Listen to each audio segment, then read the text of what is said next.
வணக்கம். இன்னைக்கு கீதா சமையல் அறையில் நம்ம பார்க்க போகிறது அவரைக்காய் பொரியல்.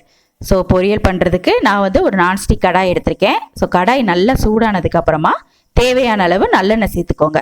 நல்லெண்ணெய் நல்லா காயணும். ஸோ காஞ்சிருச்சு. இப்போ தேவையான அளவு கடுகு உளுந்து பருப்பு போட்டு பொரிய விட்டுருங்க. ஸோ இப்போ பொரிஞ்சிருச்சு. அடுத்து கருவேப்பிலை சேர்த்துக்கோங்க. அடுத்து குட்டி குட்டியாக கட் பண்ணி வச்சுருக்க சின்ன வெங்காயத்தையும் சேர்த்து நல்லா வதக்கிடுங்க. ஸோ அது எண்ணெயிலே நல்லா வதங்கணும். சின்ன வெங்காயம் ஓரளவு வதங்கினதுக்கு அப்புறமா நீல வாக்கில் கட் பண்ணியிருக்க அவரைக்காவை சேர்த்துக்கோங்க. ஸோ அவரைக்காய் இந்த மாதிரி நீல வாக்கில் கட் பண்ணி சேர்த்திங்கன்னா டேஸ்ட்டும் நல்லாயிருக்கும், சீக்கிரமாகவும் அவரைக்காய் வெந்துடும்.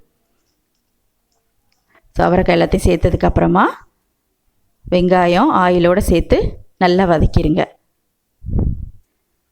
அடுத்து தேவையான அளவு சால்ட்டு சேர்த்துக்கோங்க. சால்ட்டு போட்டதுக்கப்புறமா நல்லா கிளறி விட்டுருங்க. ஸோ இப்போ அவரைக்காய் நல்லா வேகணும். ஸோ நம்ம தண்ணி ஊற்றி கொஞ்சம் நேரம் வேக வைக்கலாம். ஸோ நிறையாவும் தண்ணி ஊற்றிடாதீங்க.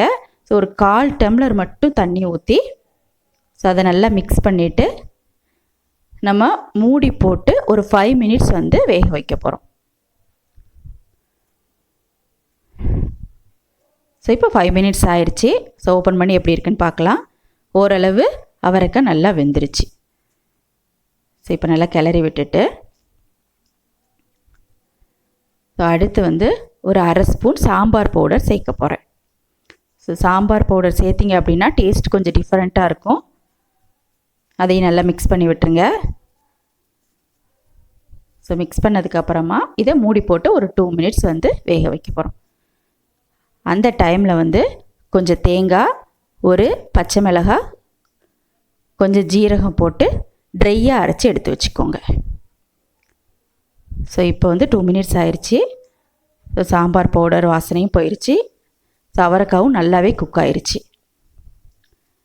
இப்போ நல்லா கிளறி விட்டு நம்ம அரைச்சி வச்சுருந்தோம் பார்த்திங்களா தேங்காய், அதையுமே சேர்த்து நல்லா மிக்ஸ் பண்ணிடுங்க. ஸோ அவரைக்காயில் தேங்காய் சேர்த்ததுக்கப்புறமா ஸோ ஒரு நிமிஷமோ இல்லை 2 நிமிஷமோ அடுப்பில் வச்சா போதும். ஸோ தேங்காய் எல்லா இடத்துலையும் படுற மாதிரி நல்லா மிக்ஸ் பண்ணிடுங்க. ஸோ இப்போ அவரைக்காய் பொரியல் ரெடி ஆயிடுச்சு.